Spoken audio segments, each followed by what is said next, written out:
hello, you're listening to The Leadership Woman with me, Jill Seville.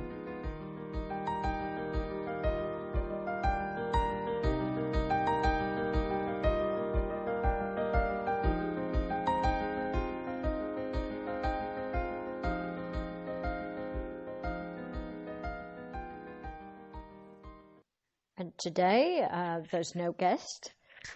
There's a few topics that I've thought of from last week. But first of all, thank you so much to everybody who's got me to over 1,000 downloads since I began in January. So, and it's all different countries around the world. So I'm beyond grateful. Thank you. Thanks also for the comments coming in from all different places, social media and on Podbean. And there's suggestions for topics that I could talk about. One or two will be coming up in future weeks. But because leadership is all about timing, I thought that to talk about succession, to talk about leadership, passing the baton from one leader to another, may well be a good time to talk about that after the UK election last Thursday.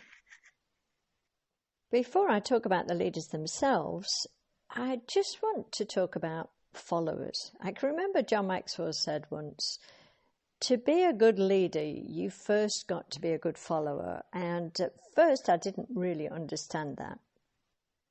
But you've only got to put yourself in the position of any team leader, exec director, CEO, president, to imagine how you would want your followers to act. And one main thing is loyalty, I would say.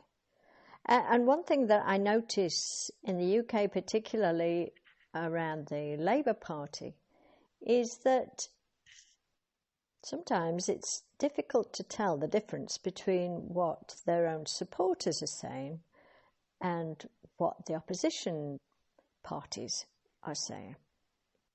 You've only got to go into the world of sport, think about a football team that's got particularly good followers. You can tell their fans, you can tell the people who are on their side, they find something positive to say about their team. So if you're in a team, any team, give some thought as to how do you act as a team member? Are you a good follower, in fact? Throughout history, there have been rituals to show loyalty, to swear fealty. And it's never more important than when a new leader takes over. There has got to be some kind of cohesiveness around the new leader to make it work. One example was reported in the New York Times in 1934, when 1 million people in Germany swore allegiance to Hitler after he declared himself Führer, which got me thinking about what did we do in the UK. If you apply for nationality in a new country, you are asked to swear allegiance, and I believe if you go into the military in many countries, you are asked to swear allegiance. But being a normal citizen in the UK, I don't remember being asked to swear allegiance to the UK. Maybe you can think of examples where we are. But in the book, The Four Agreements, the first agreement that we make with ourselves is to be true to our word. Giving our word to somebody, swearing allegiance, saying that we are trustworthy is really important, and the rituals around that were really important. Let's move on to succession then. The change of the leader from one to another. When you've made a success of something, you've got a successful team, there's part of our ego that thinks when we leave, if it all falls apart without us, then it just shows how good we were. And the thing about mature leaders is that they don't do that. Succession planning is so important. And the maturity of both the outgoing leader and the incoming leader are so important. One mark of good leadership is, did you leave the team in a better place? Did you leave the country in a better place than when you arrived? Many of us don't choose our successor, but we can choose how we act. We can choose how we hand over things, particularly if we care about our team. I actually think that there's an advantage in the US system whereby a president is elected, but then it's quite a while before the new president is sworn in. It's not like that in the UK. You have an election and overnight somebody else is walking into number 10 Downing Street. But that period of time allows people to plan and the public to get used to the idea of the change. Which takes me back to the UK local elections last week.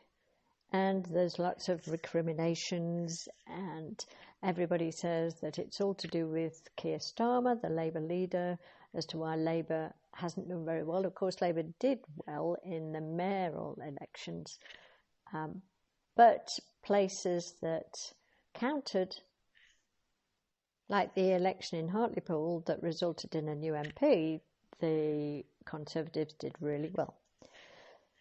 So think about the transition from Jeremy Corbyn to Keir Starmer.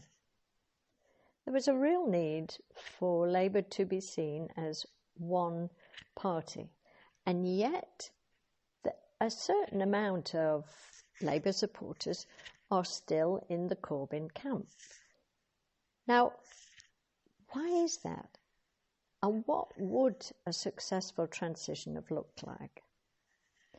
Now, on a slightly different note, because this wasn't a succession of power, this was a race, the US race, I think it was 2008, Barack Obama and John McCain. Now, if you ever want to see an example of a speech in defeat, then just Google John McCain. It was one of the best examples I've ever seen, where somebody put their own personal misery, I imagine. He actually put the good of the country, the good of the party, above his own needs. And he talked about Barack Obama, he talked about the historic day, and he was so positive, and it was very clear that he was moving aside. And it is notable that Barack Obama gave a eulogy at John McCain's funeral, even though they were in two separate parties. It's probably coming to your mind how Trump left. It took him a long time to actually admit defeat. In fact, I'm not really sure he did admit defeat in the end. So you can see that caused great pain to the Republican Party particularly. So thinking then about succession, what is it that the outgoing leader needs to do? Here are some of the barriers to a successful transition that John Maxwell talked about in one of his talks. First of all, the organisation doesn't like the new person. That could certainly be true. The new person doesn't fit in the organisation, doesn't like the organisation. Number 3, there's a culture conflict maybe. Number 4, the new leader failed. Could be for any number of reasons. But the ones that the reason really that I'm doing this podcast is number 5, the old guard sabotages the efforts of the new leader. People who feel that they have settlers' rights, squatters' rights, and they don't like the new guy, and they make sure that it doesn't work. And they hang out for as long as they can to make sure that it's a failure.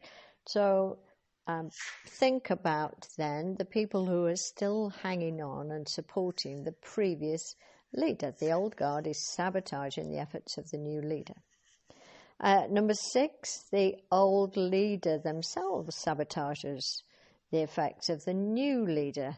And this I'm returning to maturity, because the old leader, of course, has to make way and visibly make way. Number 7, the old leader failed to leave. And in fact, Corbyn has failed to leave. He's still there. How could it have been different then? There could have been some agreements at the beginning. There could have been an agreement from the old leader that he would not criticise from the sidelines.